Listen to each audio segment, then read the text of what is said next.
Yo, no maniacs, Brian. You might want to fall out for a second. Just pull yourself out. How we doing today, man? This is Nomad Live. We got the Canuck in the house. We got the SuperBack here with us, and our newest co-host right there, Keith. You on mute too, Keith, and Canuck. Hey, man, we're gonna talk about a whole bunch of stuff today. As you saw the thumbnail, this is chess, not checkers for Ryan Poles. And I love the fact that no leaks are coming out. You're not really hearing a whole lot. It's about as mute as a mouse peeing on cotton right now. And I think that's the way you want it. I'm sure there are lots of conversations being had behind the scenes, lots of phone calls, and about exactly what you think it might be. And but before we get into all that, man, we're just going to introduce ourselves and chop it up for a minute just on a general. And then we got some breaking news right before we came on the air, and Kez will cover that. It's not Bears related, but it's football related. I think it's worth a discussion. But how you doing, Kez, man? How you been? I'm okay. Little family situation yesterday. We'll figure things out. Loved you. Yo, Samo's draft was pretty nuts last night. I had to double back and watch. I didn't expect him, A, to get the Washington, B, to get the New England. That's a crazy draft. He did a great job. I was impressed all the way across the board. Outside of that, what's up, no maniacs? Plank. If you're Doug Plank, give us a bear down 80 times in the chat just for verification purposes. It has to specifically be 80 times. Outside of that, Arturo Arnold, Armando Lara Jr., Patty Lara, Cornelius Squalls, Mike Davidson. What's up, y'all? Welcome in. Superback, what do you got to say? I say, what up to all my peoples in the struggle. Thank you for tuning in. Sorry I had to miss yesterday, but I am fired up and ready to talk some football today. Go ahead, Keith. Hey.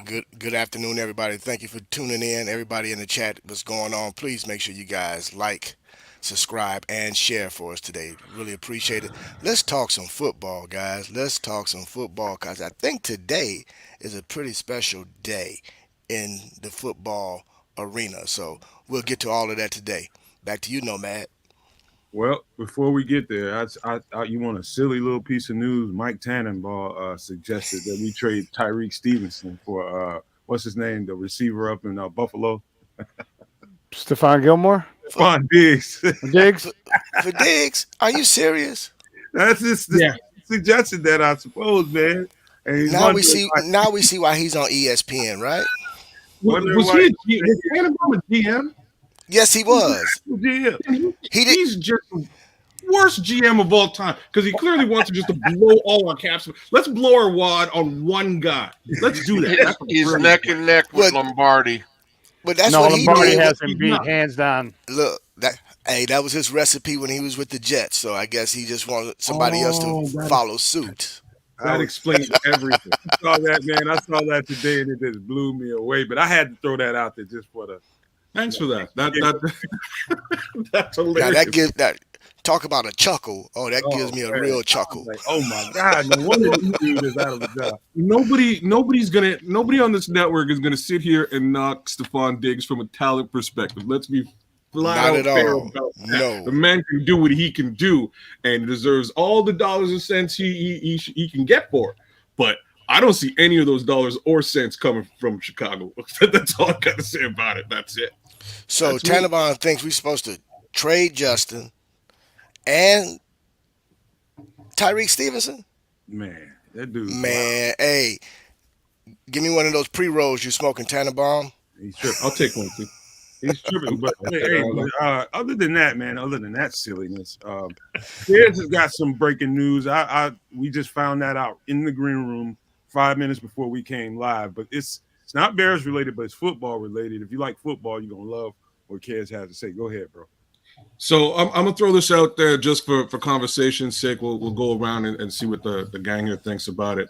But breaking news, long story short, the college football playoff has approved the move to a 5-by-7 format for the 12-team starting. It's a 12-team field starting next season. What that means, to give you a little bit of clarity on the way that they wrote it is a little bit weird.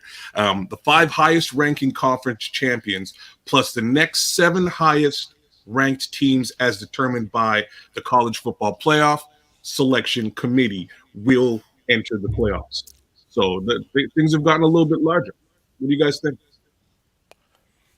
I think it's good, man. I think it's some people who missed out, and with only 4, it's tough. It's really tough. And then you saw how politics played a part in it, and now it's going to be.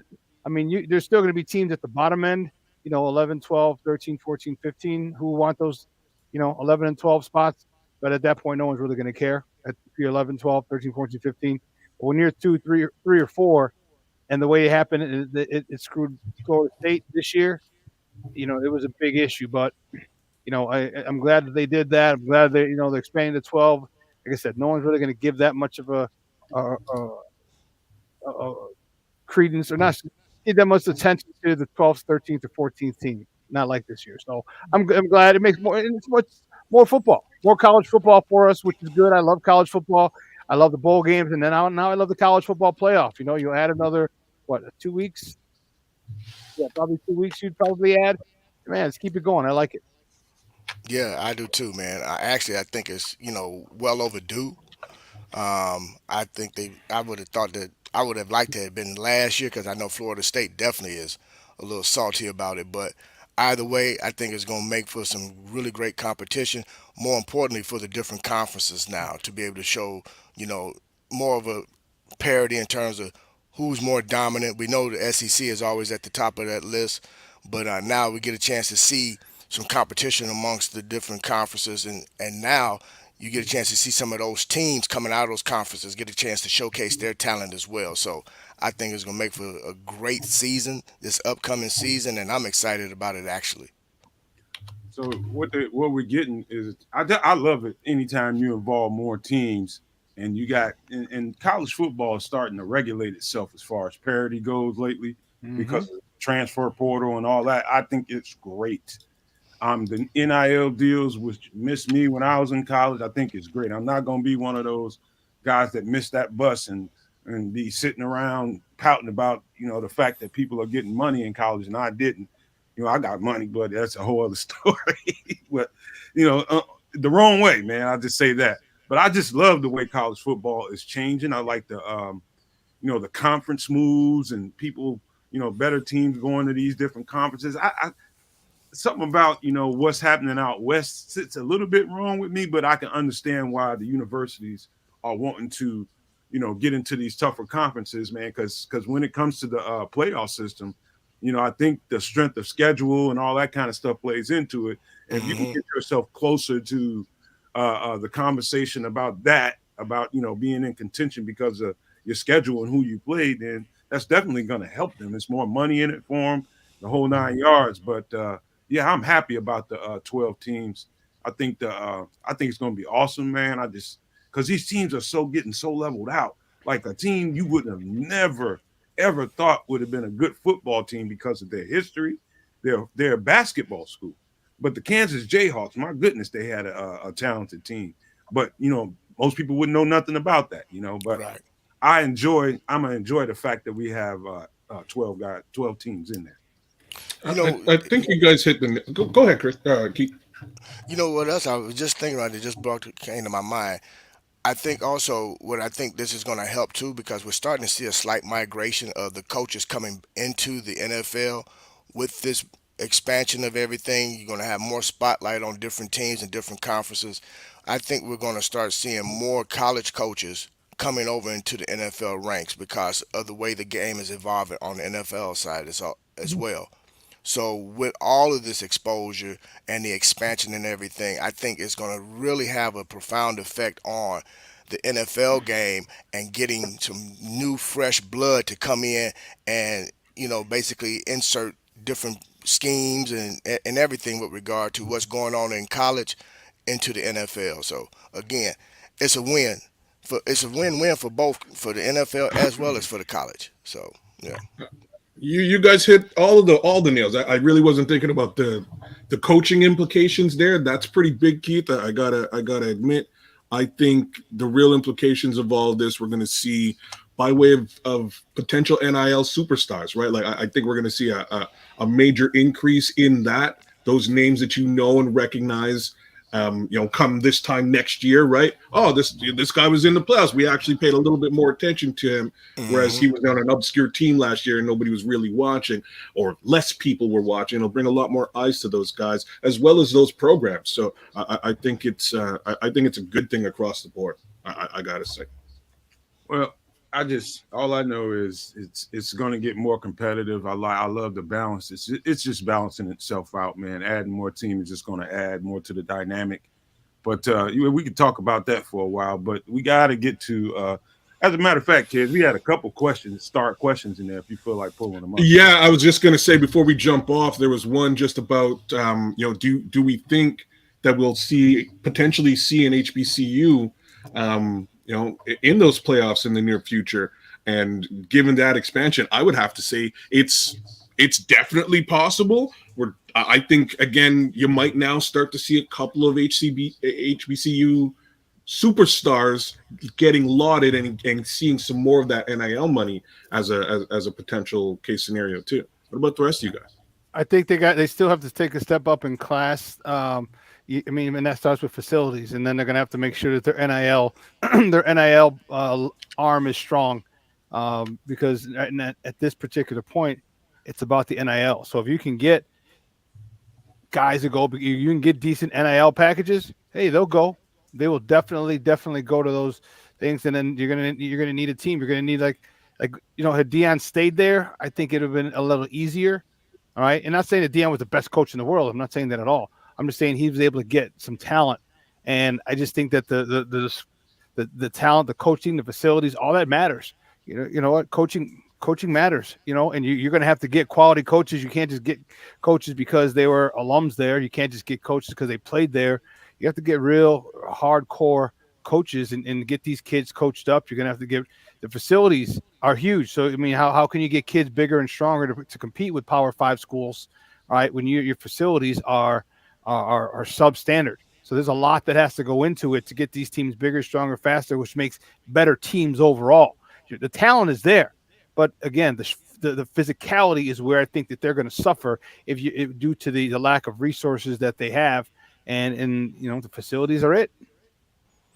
I've always said, when we speak of lack of resources, is it a lack of resources or is it just a lack of not wanting to give back? Because if we really think about the HBCUs and the alumni of the HBCUs, I just don't think that they've really put the emphasis on the sports programs for the HBCUs. Maybe with Deion and you got Eddie George at Tennessee State.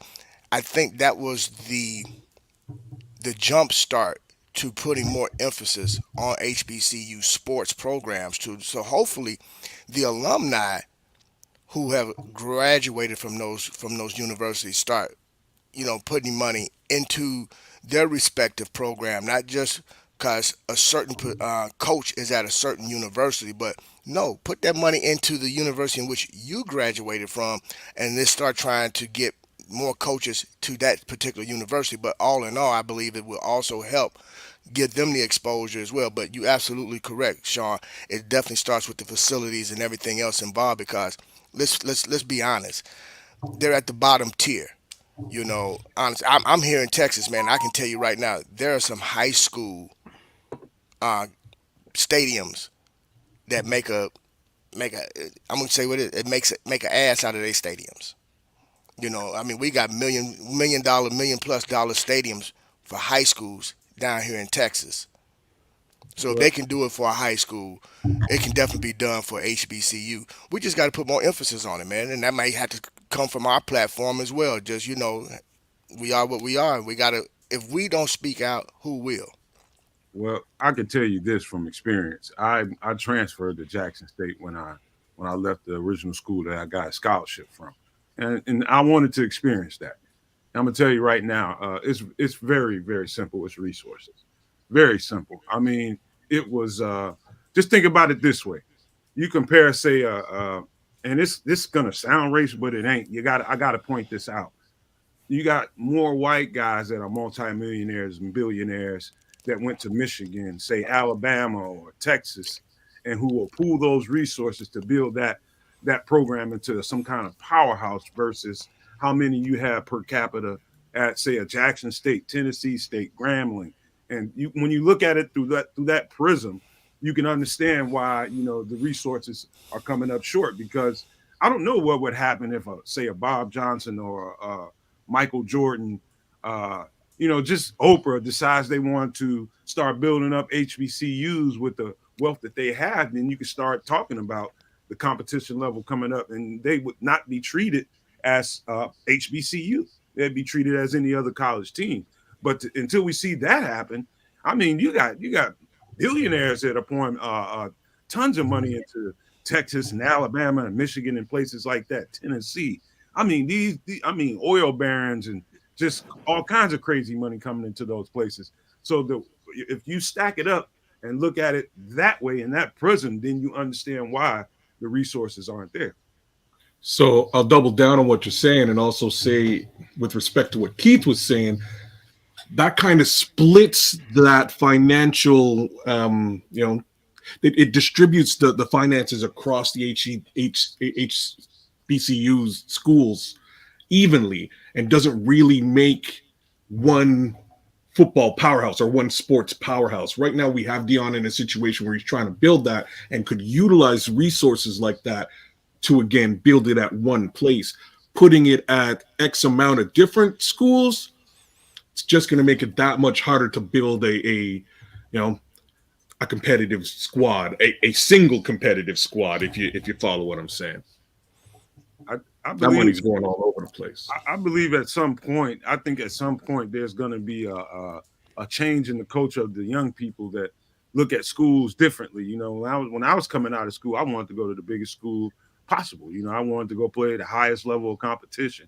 Sooner or later, there's going to be a movement that's going to tell, young athletes, hey, man, let's go to the HBCU. And once they start doing it in unison, they get together in their own personal time and make decisions. Because I don't know about you, Shawn, but when I was coming out of high school, man, I was having a whole bunch of conversations with dudes on my team, dudes that weren't on my teams, dudes that lived in the vicinity, and we were talking about going to school together. So they make decisions like that together as peers. And so one of these days I can see a world where a bunch of like the A1 recruits coming out of high school decide they want to go to HBCUs to boost them up. I can see that happening. They're like blue chips. Yeah. No, you know what's weird? No, I didn't have a lot of offers coming out, man. It was really weird a lot of guys, it was really weird for me. I had two offers. I had Grand Valley State and right behind Eric Lynch, if you remember the backup running back for the Detroit Lions. Eric Lynch was a freshman when I was a senior, and then Holy Cross came calling, and I just chose Holy Cross. Yeah, it's interesting why, obviously I'm not going to take a shot at Grand Valley State, but I'm saying Holy Cross's academic reputation is second to none, but also had a phenomenal football program, and it was weird. I wanted to go to Notre Dame or Purdue.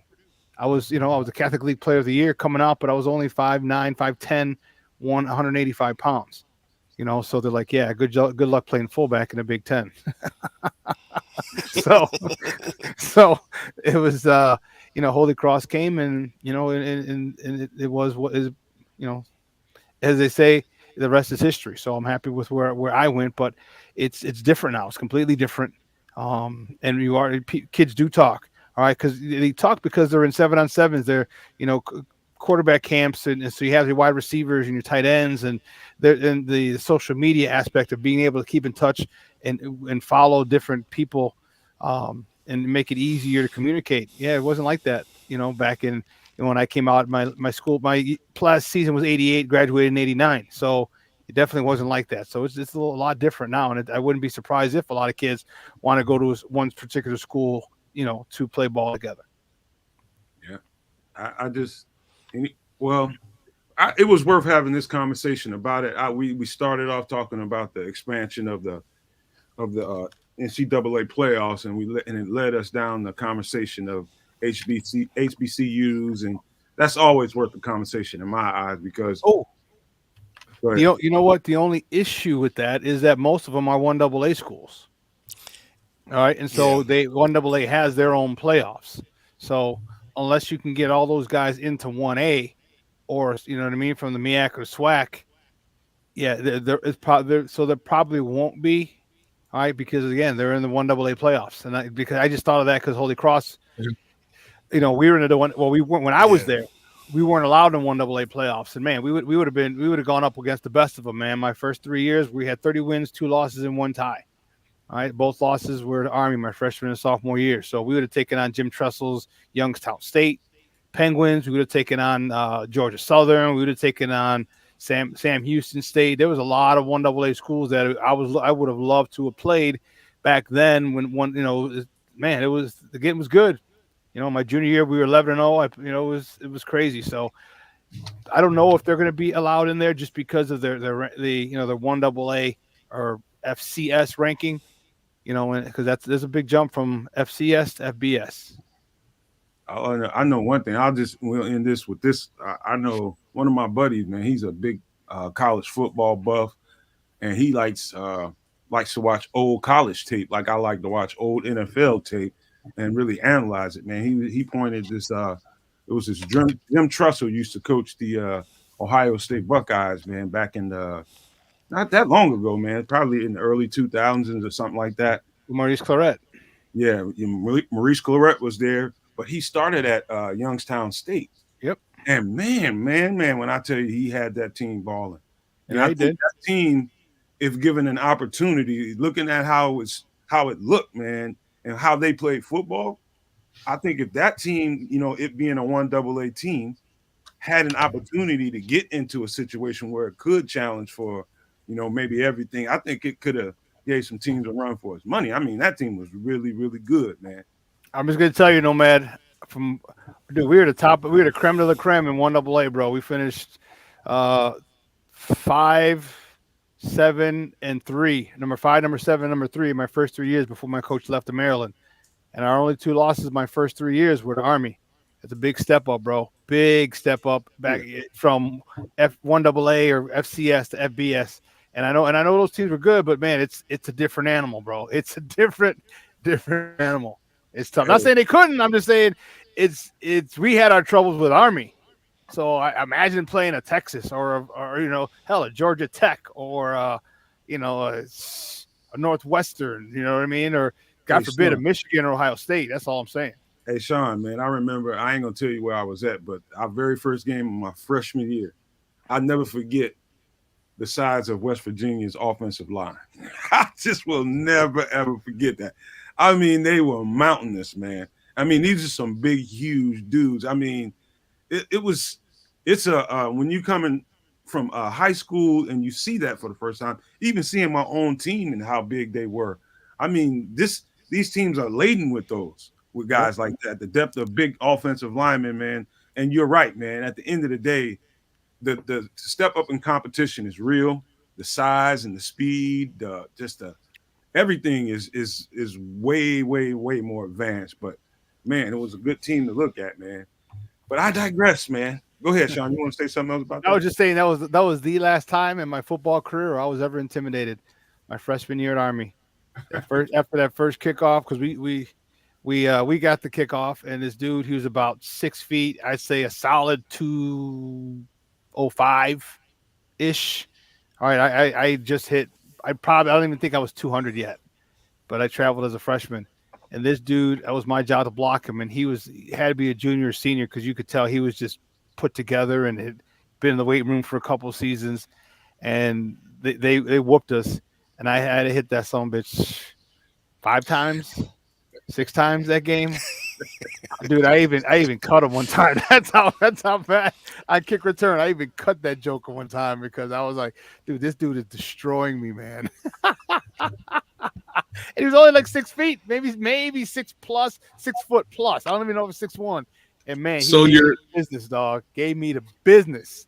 You're right, man. Like the difference in competition potentially could be pretty stark. It could be a pretty heavy difference, and that they'll have to factor that in before they turn around and are like, okay, yeah, we'll let you. Oh man, 72-0. It's probably a bad idea to bring you guys up. But we'll see what it all looks like as we go. I remember I was watching my son play last year, and they brought a D1 team down. He plays professional semi-pro football here. He's going to start in university this year now. Just got his scholarship. He's about to sign on. Anyhow, they played a D1 team last year, and holy smokes, that like the difference in competition between semi-pro and D1, huge, massive difference. And they're ready to go. They're fired up. They're out there playing. And I'm going, man, there's about 4 kids here, and you can tell which kids they were. These 4 kids on this team can play D1, if not better, football. Everybody else is out of their element, and it's a problem. You know what I'm saying? So it was just a butt whooping. You know what I'm saying? Just a butt whooping for the D1 team over the semi-pro. But again, my son stood out, and you know, a couple other kids stood out. I was impressed with how well they were able to play. But either way, just a butt whooping for the D1 guys. They handed it to them. All right, before we pivot into this Justin Fields conversation, I do want to admit I remember this. I think it was the second or third game of that freshman year again. I think we ended up, you know, you get playing the Tennessee Chattanoogas of the world, and we played them. And I remember going in the, you know, getting in line after the game and shaking hands and doing all that. And I remember a couple of them boys, man, y'all just too big, man. Y'all boys are too big. I'm just like, to me, it didn't seem like we were. But when you face a team that's much smaller than you, a much smaller school, we look huge to them. You know what I mean? So, yeah, you have that all over college football. I know I got a bunch of guys that played a bunch of different schools like Shawn and, you know, different places like that, man. Some tough football players that come out of there. I'll tell you that much, man. I'll tell you that much, 100%. Some real tough football players. But let's get into this Justin Fields conversation. And, Keith, I think you might be the best to lead this conversation because Twitter went crazy overnight, man. I mean, crazy, and it's still going crazy now about this whole thing about Justin Fields unfollowing the Bears on Twitter and Instagram. I don't know what it's all about, but it just was crazy. As soon as I woke up, it was nuts, man. It's like if mood swings were an app, it'd be Twitter. I mean, crazy on that thing, man. But go ahead, man. Tell me what you know about that situation. So after the show last night, I reached out to a couple people that I communicate with on X, and what I had originally noticed before we got off the show that I think I had mentioned is in his bio, he still has Chicago Bears and that he's from Atlanta, so on and so forth.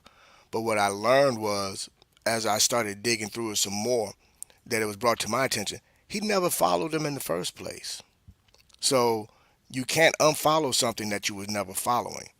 You know, and what a lot of people don't understand about Justin, like during the season, he shuts down his social media pages. So he doesn't even follow. This guy is wired different, and I don't think a lot of people understand how this kid is wired, man. This kid is really about the business, about his business, and getting better, and he wants to be the best. And nobody wants to highlight that about this young man. But with regards to Twitter, to stay on topic, he never followed the Bears, so therefore now all of a sudden they're throwing all this fake news about him unfollowing the Bears. He never followed them.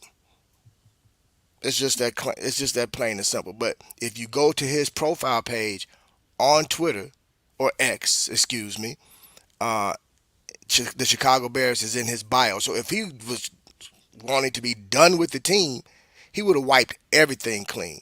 But that's not who he is. That's just not who he is. And if you do your research on his agent, which I'm not going to put his agent's name out there, you do your own research on that. This guy has some of the top guys right now in the league, and this guy is on top of his job. He knows how to work the media. So if there was anything to be concerned about, we would know. I think right now he's in control of everything. Am I right that his dad runs his social media accounts? Everything runs through his dad, yes. Okay. But he does have a social media team, but his dad is his point person on everything. Go ahead, kid. So, yeah, I hate stuff like this. You know me, man. You know I hate stuff like this. So let's look at it like this, right? So you're Justin Fields. You put yourself in the young man's shoes, and you listen. You're bombarded with this mess. Would you want to would you really want to listen to all this mess during the offseason, or do you just want to focus on doing you, improving your game, bettering yourself, and for whatever situation is moving forward? So even if I'm saying, like, if it wasn't his dad, if it was actually Justin holding that phone and he was like, you know what, like, yeah, I don't necessarily want to listen to all this noise right now, I wouldn't blame the guy for a second. And like, I'm also irked by the folks who want Caleb to come here, and I'm not upset whether he does or doesn't. I'm just saying that in 3 years, y'all gonna be breathing fire down his throat too. Like, you have to give these guys the opportunity to grow into who they're going to be on the field. Yes, we've given Justin a couple years. He's not there yet, but we also have to recognize that Nagy was on his way out. They were losing that season. The next season, we traded everybody. It was a clear tank season. And then everybody wants to call him 10-28. Come on, man. Like, give the kid a minute. Give him a minute, a little bit of compassion. If that was you, you would feel some kind of a way. So I don't blame him at all, even if it was him. But the facts of the matter is really what Keith laid out. All of his Bears stuff is on all of his social media still. It's all over his Twitter. It's all over his Instagram. If he decided that he didn't want to listen to Bears noise, I don't blame the kid for a second. I said it before. I'm like, you guys who are parents, if you're parents, you Caleb cultists, look what you're doing. Watch what you know what I mean? You could actually be pushing Caleb away. Because if you're parents and you're watching this with your son who's about to be drafted, like look what they're doing to Justin. Justin is a leader. He's in a community like this. His teammates love him, and look what this fan base is doing to him. Do you want to go? You're an outsider, all right? You're already an outsider. I mean, not that he's from there or from here, but I'm saying, like, now you're a new guy coming in. They got no love for you because you have one bad game. They're gonna rip you. Look at the media. Look at this. Look at that. Like, you might actually be pushing him away, to the point where he says, you know what, Chicago, I'm not going to sign with you. He could say that. Now, the Bears don't have to trade him to Washington, but I'm saying it would make it easier for the Bears. Okay, you don't want to sign with us. Perfect. Now we can go about our business doing what it is we want to do. But just be careful what you wish for, because you just might get it, man. And you may, it's how you act. Like, you just can't, do this and think the next person is not going to notice when it's all over. It's on Twitter. So it's a cesspool, man. When did this become journalism? It's not. Well, what it is, it's you got knuckleheads. It's lazy journalism. That's what it is. And then you got people making stuff up, and it's like all because they want to be right, all because they have an agenda. And I keep saying this: the agenda that people have. This is extremely, and this is so reminiscent of the political energy in this country.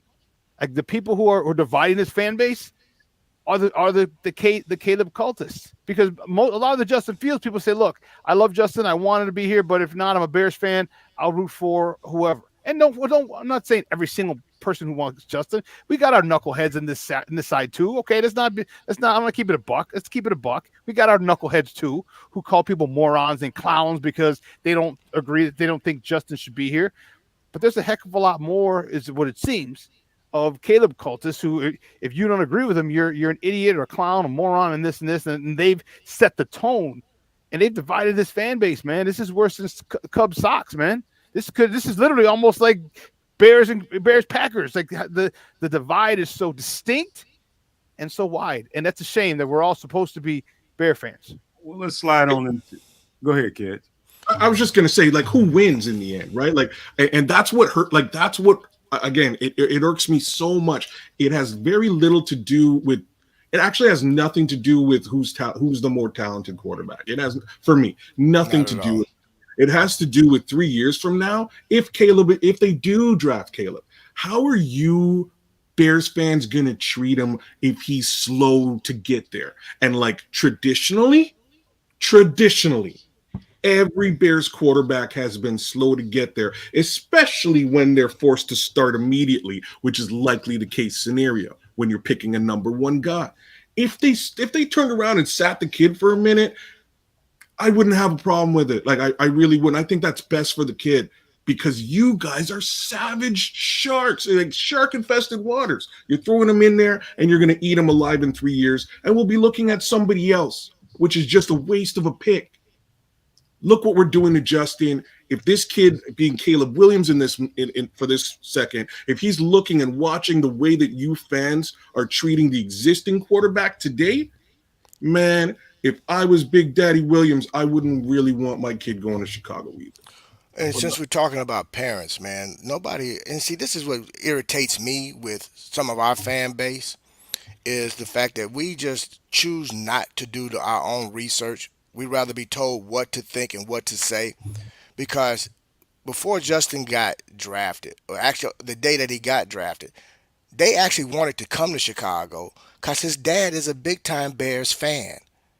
His dad played linebacker in high school and college, and his favorite linebacker was Mike Singletary.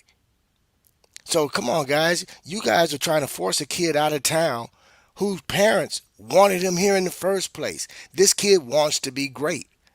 But then on the flip side, nobody pays attention to anything as well, because last year during this draft season, both Bryce Young and CJ Stroud both let it be known, hey, we're not looking for you guys to move Justin out so we can be your number one pick, because that's his team, that's his job, and that's our brother, and we're not looking to come and replace our brother. And don't think by any stretch of the imagination that Justin and Caleb doesn't have a relationship. They know each other too.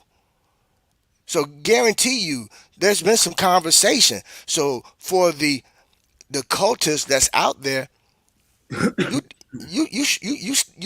hitting yourself in the heart with the dagger, because believe me, these players hear and see everything. They have people reporting back to them about the behaviors and different things that's going on. So hey, y'all just have at it.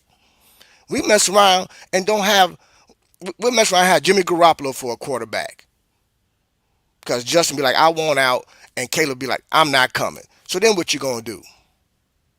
Well, maybe that's what you want, because I really think it's not about the talent as much as it is the aesthetics that's going on in Hallis Hall. And I go on record for that, and you don't like me for it, that's fine, but I'm going to put it out there today. It's about the aesthetics that's going on in Hallis Hall, and you feel that you can't control what's going on, therefore you're going to try to bully somebody to make them do what you want them to do. And that's why, for me, I'm going to use my platform to stand beside Justin and any player for the Chicago Bears that you all seem to think you're going to run out of town. Okay, well, this slides me right into the conversation about Ryan Poles, and I am understood by Chris that he has something a quote that he wanted to show. Go ahead, Chris. Well, let me preface it by saying this. I was on YouTube yesterday, and I was actually looking for information about the whole Instagram thing with Justin, and I ran across a gentleman's page by the name of Adam Mason, and the information that he showed he's here, pretty good, by the way. He's actually pretty good. I've been following him for a little. I'm going to throw this up, and this is not anything new, but it's one of those things that you can look at and overlook. It's the unencrypted, I'd say. And he just talked about what Pohl said on his exit interview press conference. And if you go ahead and read it, it says, given the history, the question from the reporter was, given the history of this team the last decade or so, where there have been coaches who have inherited quarterbacks and quarterbacks that have gone on to coaching staffs that have not drafted them, how do you break the cycle at this time around? And so that's, is a narrative we always hear. Hey, Justin is not their guy. He's not their quarterback. Well, and this is the answer that Ryan gave them. He said, yeah, when you look at the interview process, just bringing in the right people that can adapt and adjust and put players in the best position to be successful, and then getting the players right in terms of the skill and the leadership, the person, and their character. If you get those right, I'm not worried about the history of things. This is a different situation. To me, this roster is built on really solid ground So it's a really different situation in my mind. Now, that can pretty much, it can go past you if you don't really listen to it. But the way Adam presented it, it really stuck with me. He really gave the answer to the question everyone's been asking since he said this. So it says a lot, and it was, like I said, it was easy to overlook. And I thought, and this again was asked at the exit press conference on the week right after the season-ending game. So I just thought it might be interesting to review that, revisit it. And, so how did you interpret it, and what's the key points, the most key point to you? well, the thing we constantly hear is, they didn't draft Justin. He's not their quarterback. And you know what? He's more their quarterback than any college guy because they've spent, 2 years with him. And so they've developed a relationship with him. You don't have to birth a baby to have it be your son. You can adopt a kid and love him just as much, And so the key part here is where he says, where he talks about leadership and the person and their character. If you get those right, I'm not worried about this history of different things, which means, and he was referring to Ryan Pace and how they inherited, when you inherit quarterbacks and how they're not their guy. To me, this roster is built on really solid ground, again, referencing character. So it's a different situation in my mind. Bearlissimo is breaking some hellified news in there. But don't jump off this yet. We'll touch on the Bearlissimo stuff. Because I want to point out something too. But we're gonna get to that, Bearlissimo. Stay tuned, man. You got some awesome stuff, Bearlissimo. Yeah, our kids getting excited over there looking at this. Oh stuff. Yeah. So I don't want to leave this just now. You know what I'm saying? I don't want to leave this just now. We'll get there. We're gonna get there, man. Hey, look. Here's another thing I want to point out. People pay particular attention to what I'm about to say because it's true more than you would imagine. I believe 110% that Ryan Poles had multiple opportunities at different places to take GM jobs. I think he took this job because of Justin. I believe that 110% in my soul. I think he took this job because of the projection of what he thought that they can get out of Justin Fields. Does anybody else feel that way? Because I don't think he's here. Yep, Justin Fields. I do. I do. I'm gonna take it twofold. You can take it down, Chris, if you want. I'm gonna take this twofold for you, Nomad. Not only did he take it for Justin, but I believe he was. If you guys remember, he was on his way to accept the Minnesota job, and George McCaskey intercepted that and went and picked him up personally and drove him back to Hallis Hall himself. George McCaskey is equally invested in Justin Fields just as much as Ryan Poles took the job to be invested in him as well. This is a lot deeper than what anybody can even imagine, and this goes to the community because George McCaskey has been involved in some things over the past several years to get us to this point now. He was specific in regards to who and what he wanted for a GM and for the staff to be there. We often criticize the McCaskeys, but George McCaskey, who admittedly said, "Hey, I'm a fan, but I want to get some things right," and he stepped out on a limb, and he's gonna stand pat on this. He did what he was supposed to do and went out and got football guys and entrusted them with their vision, and he's letting them cook the meal that he wants to eat. You know what I mean? Get out of their way and let them cook. That's how you do it. So Keith, Nomad, I'm going to ask you, do you think George McCaskey may have given some additional incentive to Ryan Poles? Because the way that shakes out, like just from the way that you recalled it, and it's the same way that I recall it, he went out there, stop this man from jumping on a plane and going to Minnesota, because the odds were that he was likely going to go to Minnesota and sign with the competition right within your division. So when you go down to that airport and you have that conversation with this guy that you don't want to go and work for your competition, do you potentially make some sort of a concession and say, hey, like here's what I'll do for you if you stay and you come and run my show here. Here's what I'll do. What do you guys think there? Go for it, Shawn. Barlissimo said you got to say something, man. Yeah, well, you're on the spot, Shawn. Oh, I know. That's hilarious. There's so many different things that I want to say about various things that we've touched on.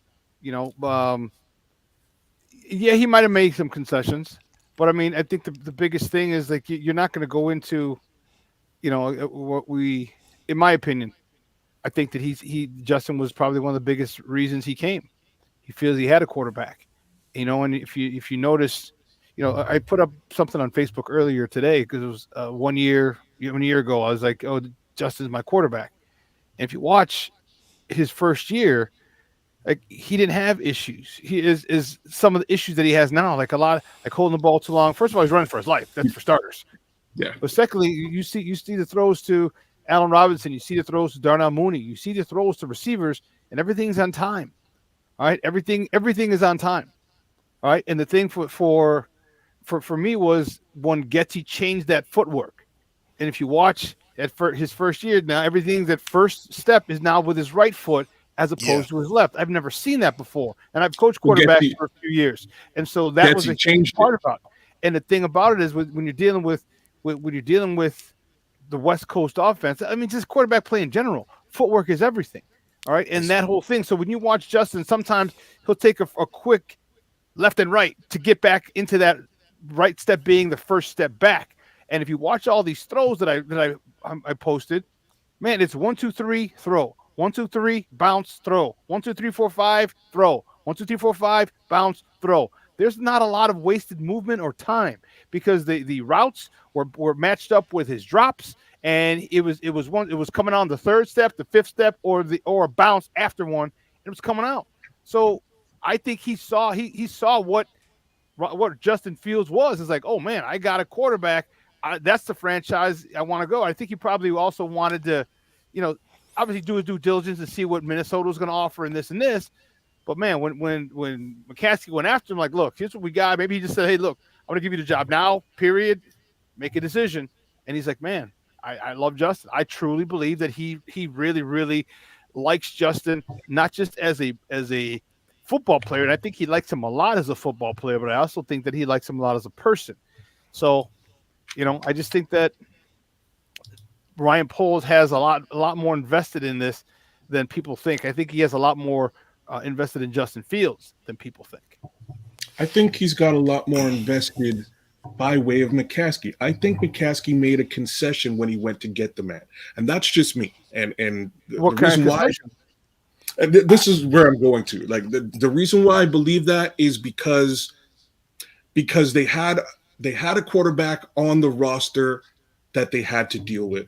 They had to turn over the roster. Part of that conversation would have clearly been, look, man, I got to flush everything and reset these books. They're completely out of whack. So this is going to be a bit of a process. And in having that conversation, the obvious outcome of that conversation is processes take time. So if I'm going to be expected to be flushed out of here in 4 years like most GMs, then maybe I should get on this plane and go to Minnesota. Because maybe they're set up. They have a quarterback. They have a wide receiver. Maybe they're more set up. I don't know. I'll go there and evaluate that for myself. But if I'm going to stay, this is going to be a process. We have to wash out what we have and rebuild. So I'd like to get a couple more years on my deal. Notice they never put these GM numbers out there. It was never disclosed. This is let me just be fair, world period. This is speculation. But from day one, from the minute I heard George McCaskey went to rescue this man and bring him back to Hallis Hall, I was like, he signed an 8-year. I'm heavily under that impression. And why I'm saying these things is in direct relation to what Chris popped up, right? I don't believe that cycle ends this year or you break that cycle this year. If you switch and bring the quarterback in this year, you've recreated the cycle. You perpetuated it, yeah. What you've done, you've created the cycle again. You kept the old coach, the old regime, brought the new guy into the old regime. And what happens when the old guy gets fired? The cycle continues, guys. Like, this is the cycle that we're talking about. So in order to break the cycle, very simply put, you keep the quarterback, you build around the quarterback, and you make that decision next season. Because next season, you can part ways with Eberflus. You've already brought him back. You can make that decision. You can make the decision to move away from the quarterback if that's what you need to do. You can make that decision. But that's how you extend your life as a GM. And I'm looking at this with Ryan Poles blinders on right now. That's how you extend your life. That's next year, not this year. And that's why I don't expect him to move away from Justin. But hold on. I'm going to feed you something right here, Keith, real quick, just for the sake of time. Here's what you got to think. Everybody needs to think in these terms. You don't go out and sign 4 to 5 free agents in the prime of their career. You don't get interested in going and signing another 3, 4 to 5 free agents in the prime of their career to then turn around and draft a rookie quarterback and expect these people to be happy. They came to win now. But when you think about it in that sense, you don't go and sign a Tremaine Edmonds. You don't go sign a TJ Edwards. You don't go sign a DJMoore. You don't sign a Montez Sweat and a couple other guys that we have on that roster, unless you feel like these are the additions that we can use to really compete right now. You turn that all upside down on its head if you go and draft a rookie quarterback and expect him to lead the team. What message does that send to those veterans? You brought me here with the expectation that we were going to compete right away, and in the next offseason we were going to get more pieces and add to that and really be competitive. You're not sending the right message if you go and get a rookie quarterback. I would ask for a trade right away if I was any one of those guys. I don't know how you guys see that, but if you can't see that as a reality of what probably would happen in that locker room if they did that, then you're not seeing clearly. You got to. Here it is, right? And this is going to put it all together right here. Here's the bow. First of all, Poles and Flus is lock and step. I don't believe Flus is a lame duck coach and just have 1 year left. First and foremost, the reason I say that is the whole reason for bringing in Shane Waldron and his staff. Everything is strategic, man. These guys are looking 2 to 3 years down the road. Everybody is, because if I was Shane Waldron, I was the most highly sought after OC. If this guy's a lame duck, why would I come here? And Poles being the type of GM that he is and the person he is, I don't believe he would have made a promise that, well, look, if Flus don't work out, you'll be my next head coach. Wink, wink. No, I don't believe that at all. I truly believe Shane Waldron and his team was brought in to help get Justin back on the right track, and they're lock and step with Flus, and we're going to see what everything is going to come together. And next year or this coming season, we're going to really see the product that we've been wanting to see all along. And what I do appreciate about Flus in so many ways, he actually because he fired Getsy. That wasn't on Poles. He had to make that fire. He admitted that, hey, I made a mistake, and because of that, I'm going to make it right. And when everybody was talking about, oh, he was petitioning or apologizing or whatever for Fields, no, he just let it be known. This is who I want for my quarterback because I believe in this man, not just as a football player, but as a leader of men in my locker room. And because of that, Justin's not going anywhere. You know, if they decide to draft Caleb and sit him behind Justin, I'm not upset with that either. But I don't believe that Flus is a lame duck coach, and I definitely believe bringing in Shane Waldron, we're going to see the product we've been wanting to see on the field. All right. No, I don't think he's a lame duck coach either. He had to have a conversation with, when he got the job. Like you're not just going to all of a sudden spring a tear down on a head coach. You're not going to do that. So that had to be a conversation. So you're coming in here, all right. My first year is. It's a complete. Your first year is going to be a complete tear down. It's going to attack you to your soul because you're a defensive guy, and I got to get rid of this defense. All right, but we're going to build it back up. All right, we're going to build it back up to have something stable. We'll have the foundation. We'll worry about the offense later, but we can't have a horrible defense because I want to build the offense, and then we still lose in shootouts. Let me get the defense straight, And in 23 and in 24, I evaluate you because we're going to have all these picks. This conversation had to have been had because you're not going to come over here as a defensive coach, a guy who made your living as a defensive coordinator, and allow the defense to go and be judged off of the skeleton crew of a defense you had. Those conversations had to be had. He's not a lame duck coach. So now I think 24 is going to be the year that they can truly evaluate Eberflus. I think it's not just Eberflus, but everybody, right? Like everybody. What you're saying is he was aware that they were going to tank and flush the reset the books, right? Like he was aware. And it's funny when he came in initially, the first thing Flus said was, "Oh, like I can't wait to get to work with Khalil Mack," and Khalil Mack was gone before he even walked in the door. But he saying Khalil Mack. You know, it was bound to happen, and if Flus was in on he had to be in the know. Had to be in the know. Now we understand, or like folks should understand why he's here still, right? Because now you have to factor in that whole first season is a wash, guys, and that's the reality. It was a wash. It was a plan. We knew we were going to stink. He made certain that the team stunk. There was no two ways about it. That being said, somebody had to be the face of that, and the two faces of it, Justin Fields, Matt Eberflus. So I expect them both to be here next year because, again, they were cool with being the face of that losing situation.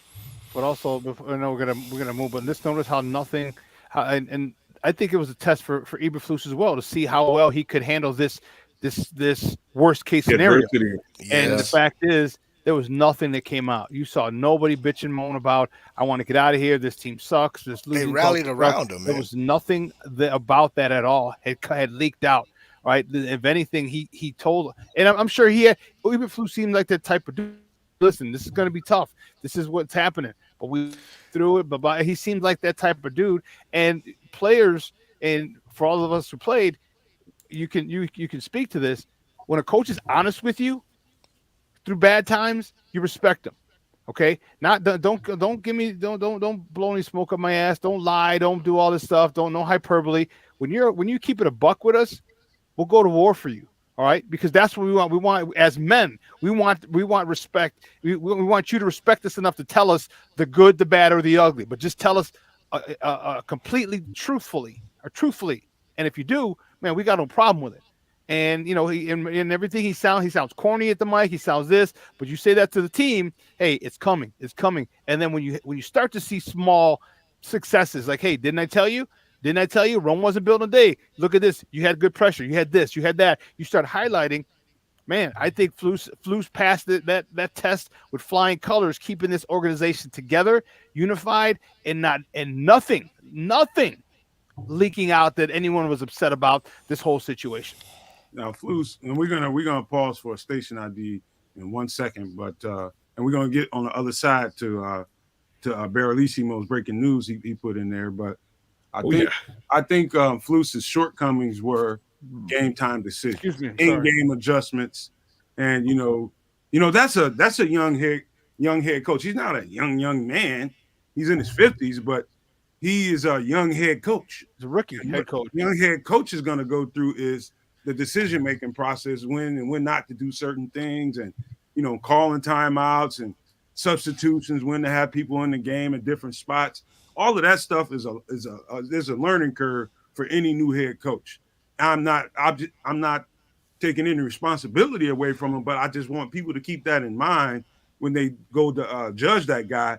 He's learning on the job too, just like everybody else is out there. He's learning on the job, and I'm one of those people who feels like if given opportunity, people change and they learn, and everything about that guy tells me that he figures out where he gets stuff wrong, and he goes to the drawing board to try to figure stuff out. He seems like a really thoughtful guy, in terms of that. Now, I could see him being a John Harbaugh of this team, man, and us being perennial playoff contenders all the time under his leadership.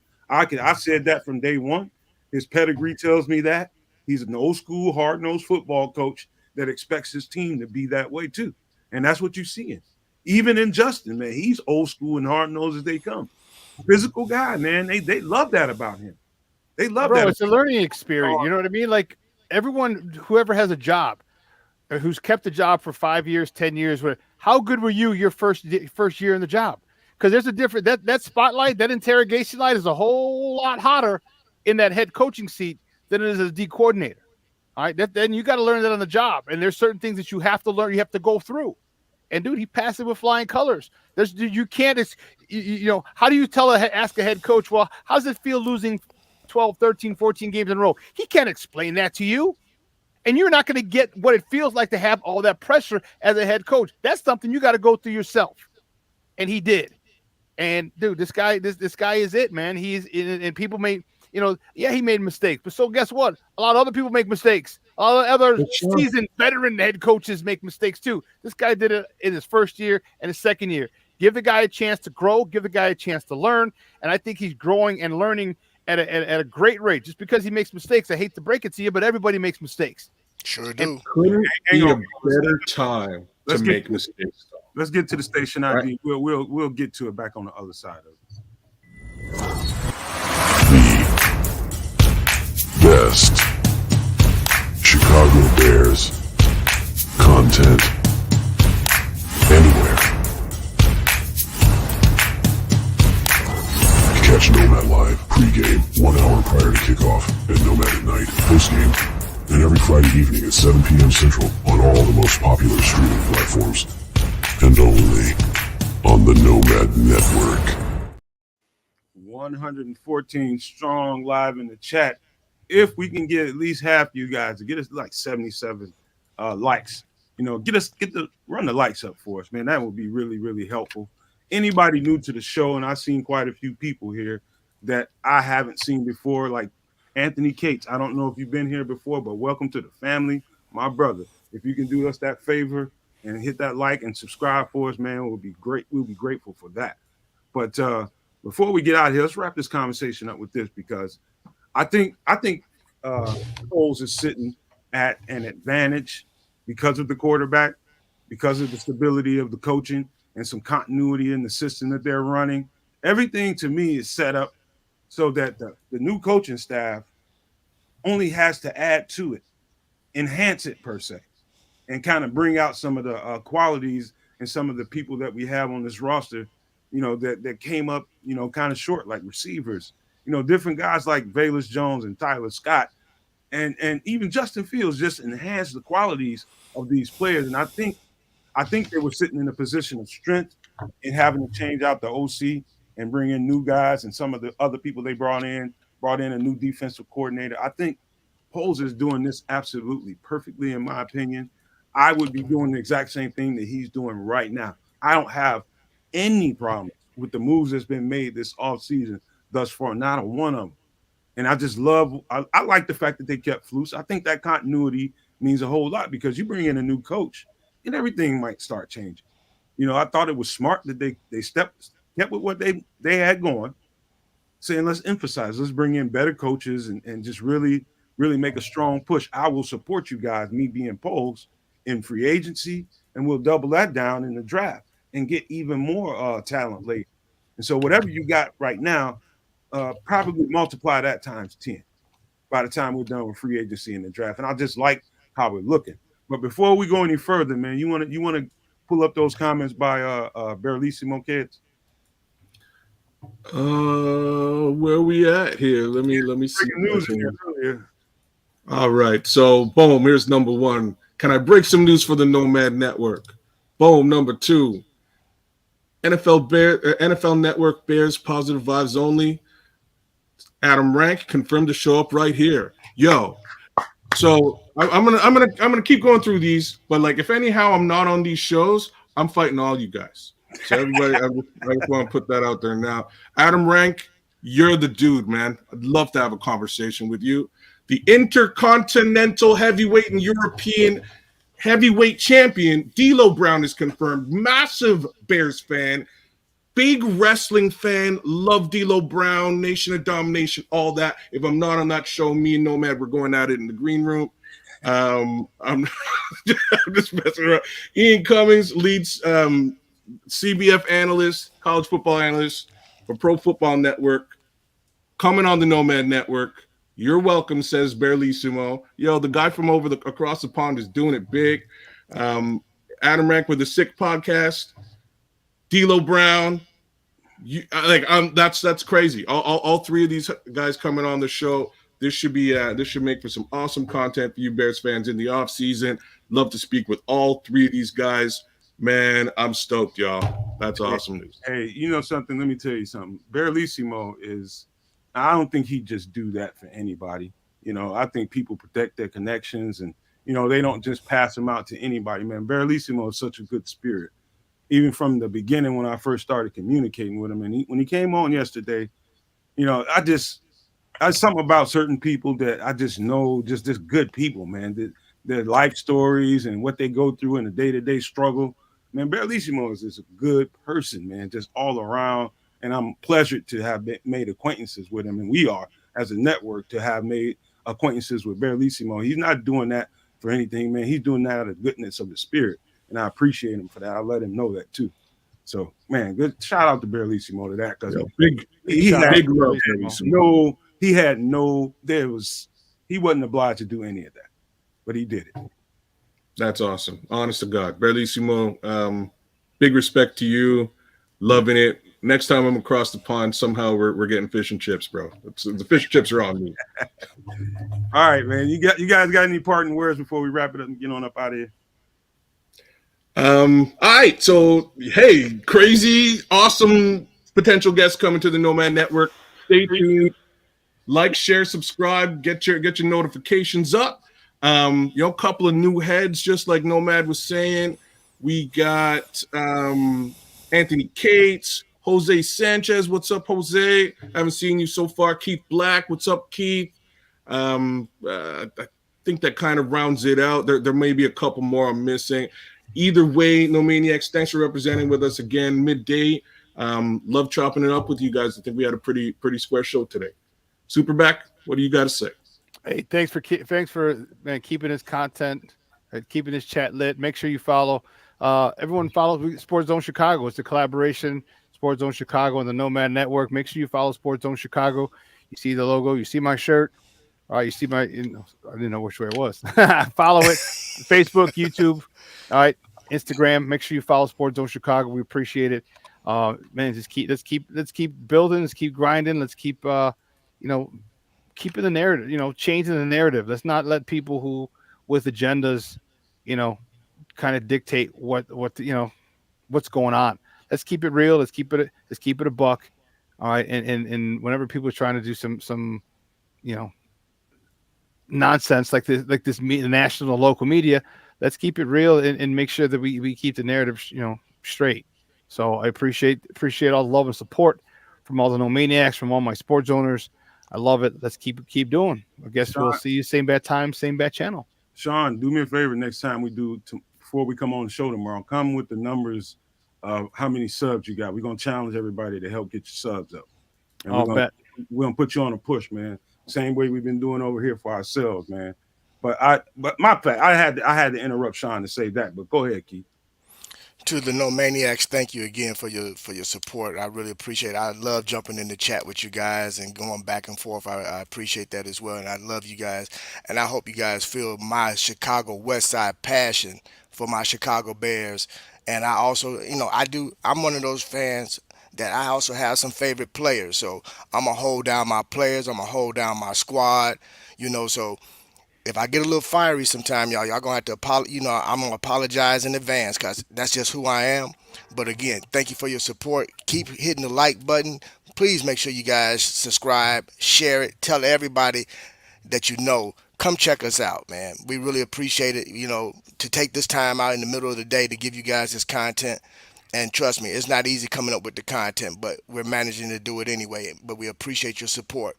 Nomad, my man, as always, it's a pleasure. Keds, man, it was good to have you on during the daytime, my man. We got to get you in here more often. Yeah, man. Yes, sir.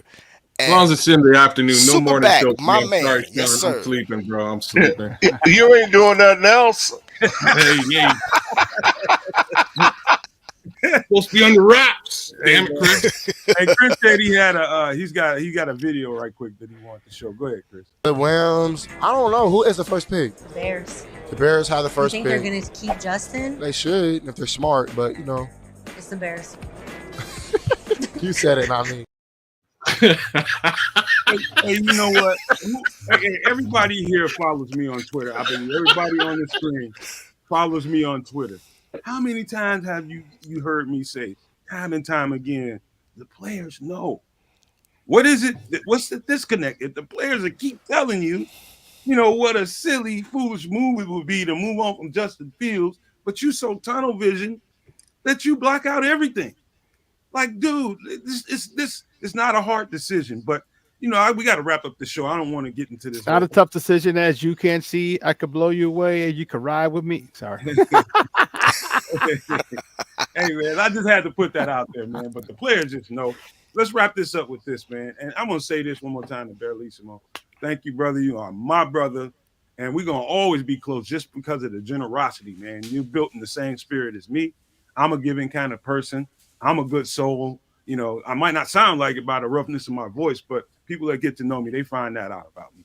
But I just love the fans of this network, ours and Shawn's network. Man, we got some of the best supporters ever, man. I mean, these are good, civilized people that come into this chat, being respectful to people, and just have good conversation and is healthy.